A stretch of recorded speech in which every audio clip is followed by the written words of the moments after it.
Students, chapter 2 का topic है operating systems.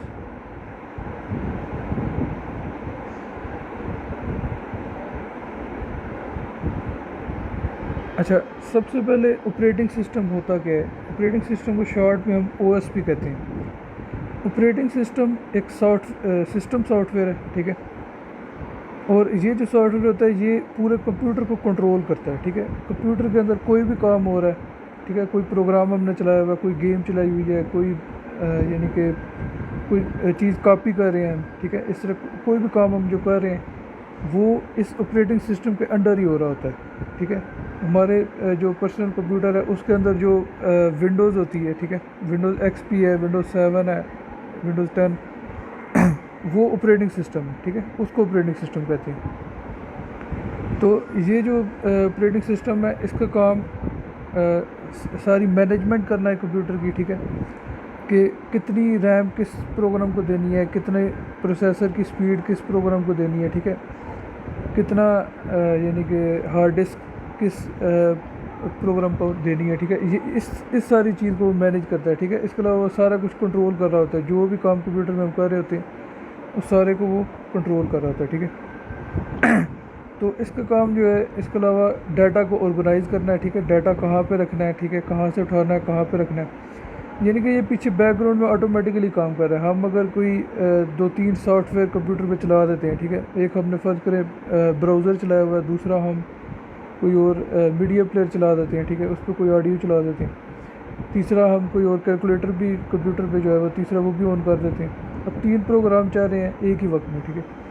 उन सारों को रैम भी चाहिए, प्रोसेसर भी चाहिए, हार्ड डिस्क भी चाहिए, तो सबको जितनी जितनी चीज़ें ज़रूरत होती है उतनी उतनी ये जो ऑपरेटिंग सिस्टम है ये उनको दे देता है, ठीक है।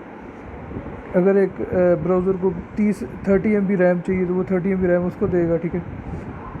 फिर इसी तरह दूसरे कैलकुलेटर को अगर 5 MB रैम चाहिए उसको 5 MB दे देगा। तो ये सारा काम, ठीक है, वो बैकग्राउंड पे ऑटोमेटिकली ऑपरेटिंग सिस्टम जो वो कर रहा होता है, ठीक है। अच्छा, तो बाकी इसके अलावा कंप्यूटर में जो भी प्रोग्राम चलते हैं उनको ऑपरेटिंग सिस्टम भी चलाता है, ठीक है। तो सारा कुछ ऑपरेटिंग सिस्टम के अंडर चलता है, जो भी गेम चलाते हैं या कोई भी प्रोग्राम हम चलाते हैं। अच्छा, फिर ये क्या करता है, ऑपरेटिंग सिस्टम का काम ये होता है कि ये जो कोई भी यूज़र है जो कंप्यूटर चला रहा है, ठीक है, उसका कंप्यूटर के साथ तल्लक ऑपरेटिंग सिस्टम बनाता है, ठीक है। यानी कि उसका जो लिंक कंप्यूटर के साथ बनता है वो ऑपरेटिंग सिस्टम उसको बनाता है। यानी कि वो हमें एक यूज़र इंटरफेस देता है। यूज़र इंटरफेस का मतलब होता है कि वो हमें एक रास्ता देता है जिसके ज़रिए हम कंप्यूटर को इस्तेमाल कर सकते हैं। यानी जो स्क्रीन पे हमें सारी उसकी जो शक्ल नज़र आ रही होती है उसको उसका यूज़र इंटरफेस कहते हैं, जिसमें आइकन्स होते हैं, ठीक है, स्टार्ट मेन्यू, ये सारा कुछ। तो ये एक इंटरफेस है, ठीक है, यूज़र इंटरफेस है। तो ये यूज़र को प्रोवाइड करता है जिसकी मदद से हम कंप्यूटर को इस्तेमाल करते हैं। तो इसकी मिसाल माइक्रोसॉफ्ट विंडोज़, ठीक है, जिसमें मुख्तलिफ वर्जन है, XP है, 10 है, लाइनक्स है, मैक OS है, यूनिक्स, ठीक है। इस तरह और भी बहुत से ऑपरेटिंग सिस्टम है, लेकिन जो सबसे ज़्यादा पॉपुलर ऑपरेटिंग सिस्टम है वो माइक्रोसॉफ्ट विंडोज़ ही है, ठीक है। अच्छा, अब नेक्स्ट टॉपिक है important functions of operating system. इसके जो अहम काम हैं वो कौन कौन से हैं। अच्छा, अब ये सेंटर में जो है इस पिक्चर में एक ऑपरेटिंग सिस्टम बना हुआ है, ठीक है, जो कि एक जैसे ट्रैफिक पुलिस का कोई ऑफिसर होता है उसकी तरह ये काम करता है, ठीक है। अब ये क्या क्या काम करता है, ऊपर जो यानी कि इसकी पिक्चर बनी हुई है, ठीक है, ऊपर की तरफ जो लिखा हुआ है, ठीक है, वो ये बताया हुआ है कि ये स्टार्टअप के ऊपर जो सारा काम होता है, ठीक है, यानी कि जब कंप्यूटर को चलाते हैं तो उस टाइम जो सारा काम है वो ऑपरेटिंग सिस्टम करता है, ठीक है। यानी कि जो यानी कि कंप्यूटर है, ठीक है, उसको जब ऑन किया तो उसमें रैम के अंदर बहुत से प्रोग्राम है, ठीक है, बहुत सी फाइलें हैं जिनको लोड करना होता है पहले, ठीक है, कंप्यूटर को चलाने के लिए। तो वो सारी फाइलों वगैरह को वो रैम के अंदर लोड करता है, ठीक है, ऑपरेटिंग सिस्टम, और फिर उसके बाद कंप्यूटर चलता है, ठीक है। तो ये काम है कंप्यूटर का, ठीक है, जो ऊपर वाली साइड पे इसने यहाँ पे मेंशन किया हुआ था, ठीक है, ऊपर की तरफ। अच्छा, उसके बाद राइट साइड पे जो उसने बताया है, एक तो वो काम आ गया। दूसरा इसका जो काम है वो ये है कि ये जितनी भी फाइलें हैं कंप्यूटर के अंदर, ठीक है, और जो भी जो हार्ड डिस्क वगैरह और सीडी और जितनी भी डिस्कें हैं उसमें, ठीक है, फ्लैश डिस्क, यूएसबी, इस तरह सीडी रोम, इन सारों के ऊपर डाटा को किस तरह से मैनेज करना है, ठीक है, फाइलों को किस तरह से मैनेज करना है, कौन सी फ़ाइल किस ड्राइव में रखनी है, कौन सी कहाँ से कॉपी करके दूसरी जगह लेके जानी है, ठीक है, फाइलों को डिलीट करना, ठीक है, डिस्क को फॉर्मेट करना या डिस्क को खाली कर देना, ये सारा कुछ ऑपरेटिंग सिस्टम के अंडर ही होता है, ठीक है। ऑपरेटिंग सिस्टम के ज़रिए ये सारे काम किए जाते हैं, ठीक है। फाइलों के ऊपर, फाइलों की जो मैनेजमेंट की जाती है, फाइलों को कॉपी करना, डिलीट करना, इसको मैनेजमेंट कहते हैं। तो ये ऑपरेटिंग सिस्टम करता है, ठीक है। उसके बाद लेफ़्ट साइड पे, अच्छा, यहाँ पे वो ये कह रहा है कि ऑपरेटिंग सिस्टम जो है वो एक ही वक्त में एक से ज़्यादा प्रोग्राम जो है वो यूज़र को चलाने में मदद देता है, ठीक है। यानी कि वो ऑपरेटिंग सिस्टम के अंडर ही वो चलते हैं। यानी कि हम एक ही वक्त में 4-5 प्रोग्राम भी कंप्यूटर पे चला रहे होते हैं, ठीक है। उधर मीडिया प्लेयर भी चलाया हुआ है, उधर कैलकुलेटर चलाया हुआ है हमने, उधर कोई गेम भी चलाई हुई है, तो ये सारा कुछ ऑपरेटिंग सिस्टम के अंडर चल रहा होता है, ठीक है। अच्छा, उसके बाद नीचे अच्छा, यहाँ पे वो कहता है कि ये फ़्लो ऑफ डाटा को कंट्रोल करता है कि डाटा कहाँ से कहाँ जा रहा है, ठीक है। अगर हमने माउस से क्लिक किया है, अब वो जो क्लिक करने से क्या होगा कि माउस के अंदर से डाटा जाएगा मदरबोर्ड सिस्टम यूनिट के पास, ठीक है। और वो क्लिक हमने किया क्या था, कोई हार्ड डिस्क से अगर फ़ाइल उठा के दूसरी जगह कॉपी की है तो वहाँ से मदरबोर्ड से हार्ड डिस्क में जाएगा सिग्नल, ठीक है, फिर वहाँ से फ़ाइल दूसरी जगह जाएगी।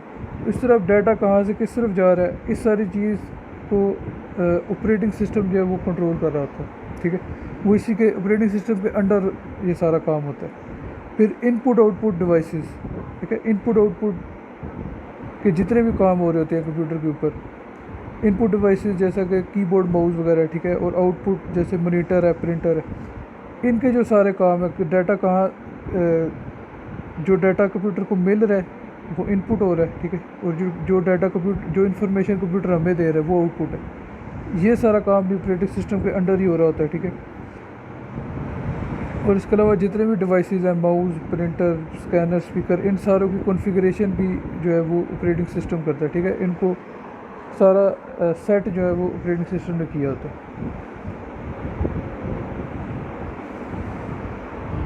अच्छा, अब ये जो चीज़ें मैंने बताई है यही थोड़ी बहुत जो है वो इसी को थोड़ा ज़्यादा एक्सप्लेन मैं करूँगा। अच्छा, पहला मेन फंक्शन क्या है ऑपरेटिंग सिस्टम का, booting and providing a user interface. Boot करने का मतलब है कंप्यूटर को चलाना, ठीक है।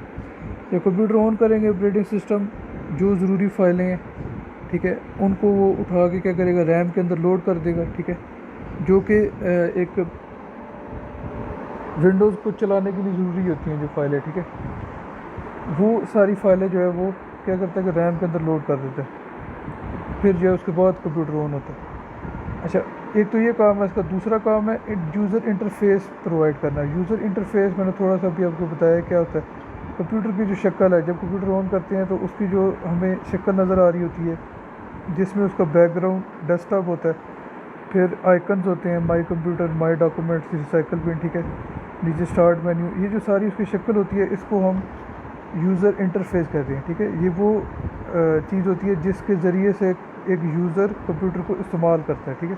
तो ऑपरेटिंग सिस्टम लाजमी तौर पे एक यूज़र इंटरफेस यूज़र को ज़रूर देता है, ठीक है। उसकी कोई ना कोई शक्ल ज़रूर होती है जहाँ से उसको हमने इस्तेमाल करना होता है। जो नए ऑपरेटिंग सिस्टम है जैसा कि विंडोज़ है, उनका यूज़र इंटरफेस आसान है, इसको शॉर्ट में यूआई भी कहते हैं, ठीक है।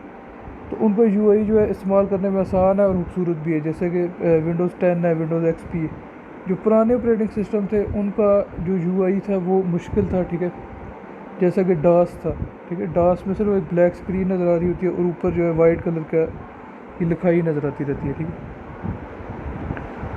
उसके बाद है मैनेजिंग प्रोग्राम्स। जैसे मैंने पहले बताया कि हम एक ही वक्त में अगर 5-6 प्रोग्राम चला देते हैं तो हर प्रोग्राम को जितनी रैम चाहिए, जितना प्रोसेसर की स्पीड चाहिए, जितना उसको यानी कि हार्ड डिस्क में स्पेस चाहिए, तो ये सारी चीज़ें जो है ये ऑपरेटिंग सिस्टम उसको प्रोवाइड करेगा, ठीक है, ऑपरेटिंग सिस्टम उसको देगा। अगर टोटल रैम हमारे पास 8 GB है, फ़र्ज़ करें 500 MB या 1 GB जो है वो विंडो खुद इस्तेमाल कर रहा है। अब एक प्रोग्राम हमने गेम चला दी, उसको कोई 2 GB उसको चाहिए थी, तो वो 2 GB 8 GB में से उसको दे देगा, ठीक है, गेम को। बाकी उसके पास अब 5 GB रहेगी। और भी 3-4 प्रोग्राम चलाए हुए हैं कुछ, उनको भी फ़र्ज़ करें 3 GB उनको चाहिए थी, तो उनको वो दे देगा। फिर कुछ फ्री स्पेस उसके पास है अभी भी, ठीक है, वो और प्रोग्राम भी चला सकते हैं। तो इस तरह से वो सारी की सारी जो मैनेजमेंट है कंप्यूटर की, वो जो है वो ऑपरेटिंग सिस्टम कर रहा होता है, ठीक है, कि कितनी स्पीड, कितनी रिसोर्सेज, ठीक है, मुख्तलिफ प्रोग्रामों को देने हैं जो कि हमने एक ही वक्त में चलाए होते हैं। अच्छा, उसके बाद है कि कंप्यूटर में कुछ प्रोग्राम एक्टिव होते हैं, कुछ डीएक्टिव होते हैं, ठीक है, इनएक्टिव होते हैं। यानी कि कुछ प्रोग्राम ऐसे हैं जो कि हमारे सामने चल रहे होते हैं, और कुछ प्रोग्राम ऐसे होते हैं जो पीछे बैकग्राउंड में चल रहे होते हैं, ठीक है। तो ऑपरेटिंग सिस्टम की वजह से ये पॉसिबल है कि ऐसा हो सकता है कि हमने अगर 5 प्रोग्राम एक वक्त में चला दिए, ठीक है, ब्राउज़र को हमने क्लिक किया, ब्राउज़र हमारे सामने आ गया। अब एक प्रोग्राम तो एक्टिव है, ठीक है, जो ब्राउज़र है जो हमने सामने लाया हुआ है, उसके अलावा भी तो 4 प्रोग्राम पीछे चल रहे हैं, ठीक है।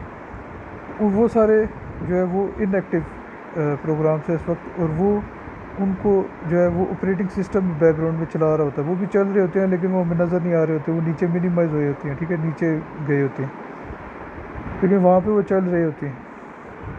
अगर हमने एक ऑडियो कोई चलाया, ठीक है, कोई फ़र्क करे नाच चला दी है, ठीक है, मीडिया प्लेयर पे, उसको मिनिमाइज़ कर दिया, अब वो आवाज़ तो हमें आती रहेगी, ठीक है, लेकिन वो नीचे इनएक्टिव हुआ है इस टाइम। सामने हमने कोई और फ़र्क करे गूगल क्रोम खोला हुआ ब्राउज़र, उस पर काम कर रहे हैं, तो पीछे वो जो ब्राउज़र है वो एक्टिव विंडो है, ठीक है, और जो वीडियो प्ले नीचे चल रहा है वो इनएक्टिव विंडो है, ठीक है। तो वो बैकग्राउंड में ऑपरेटिंग सिस्टम उसको चलाता है। फिर हम उन प्रोग्रामों में स्विच भी कर सकते हैं। एक प्रोग्राम चलाया हुआ है, दूसरे पे जब नीचे स्टार्ट मेन्यू के साथ टास्क बार में हम दूसरे प्रोग्राम पे क्लिक करेंगे तो दूसरा चल जाएगा, ठीक है, पहला मिनिमाइज हो जाएगा, पहला बैकग्राउंड में चला जाएगा। फिर इसी तरह कोई और चलाना है तो उसको भी क्लिक करेंगे तो वो चल जाएगा। फिर फाइल मैनेजमेंट का काम, ठीक है, फाइलें और फोल्डर वगैरह जो कंप्यूटर में होते हैं उनको बनाना, ठीक है, सेव करना, कॉपी करना एक जगह से दूसरी जगह, ठीक है, डुप्लीकेट बनानी, उसकी डिलीट करना, कट करना, यानी एक जगह से उठा के दूसरी जगह लेके जाना, फिर उसके बाद पेस्ट करना, ठीक है, एक जगह जहाँ से कॉपी किया हुआ है या कट किया हुआ है उसको दूसरी जिस जगह पर रखना है उसी को पेस्ट करते हैं। उसके बाद रीनेम करना, ठीक है, उसका नाम चेंज करना किसी फाइल का। तो इस तरह के मुख्तलिफ काम जो है ये सारे हम विंडोज़ की मदद से कर सकते हैं। अच्छा, नेक्स्ट टॉपिक है कॉन्फ़िगरिंग डिवाइसेस, ठीक है, यानी कि जो डिवाइसेस हैं, जितने भी माउस, कीबोर्ड, प्रिंटर, स्कैनर, मतलब जो जो चीज़ें कंप्यूटर के साथ लगी हुई हैं उनको सेट करना, ठीक है, उनको कॉन्फ़िगर करना भी ऑपरेटिंग सिस्टम का काम है, ठीक है। जब कंप्यूटर चलता है तो वो क्या करता है कि वो जितने भी डिवाइसेस कंप्यूटर के साथ लगे हुए हैं उनको पहले वो चेक करता है, ठीक है, कि क्या वो सारे चल रहे हैं, ठीक है।